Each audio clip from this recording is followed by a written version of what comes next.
Umakyat na sa 14 ang bilang ng nabiktima ng paputok sa Bicol Region hanggang at 30 ng Disyembre. Isa rito ang posibleng mag-New Year na sa ospital dahil nagpapagaling pa sa tinamong sugat. Sa datos mula sa DOH Bicol na naka-code white alert na ang mga sakop na ospital hanggang 6 ng Enero, ang Camarines Sur pa rin ang nangunguna sa bilang ng fireworks-related injuries na may 5.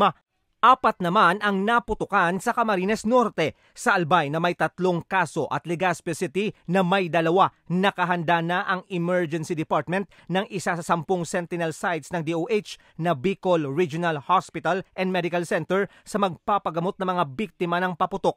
Ang Bicol Medical Center naman sa Naga City, inihanda na rin ang mga ward at mga tauhan sa Emergency Department para sa salubong sa bagong taon.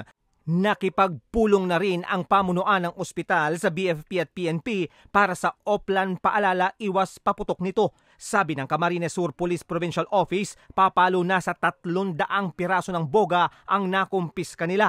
Pinaigting ng PNP ang Oplan kontra boga sa lalawigan matapos na lumabas sa datos ng DOH na ito ang nangungunang sanhi ng pagkasugat ng mga pasyente, sumunod ang 5-star, quitis at whistle bomb.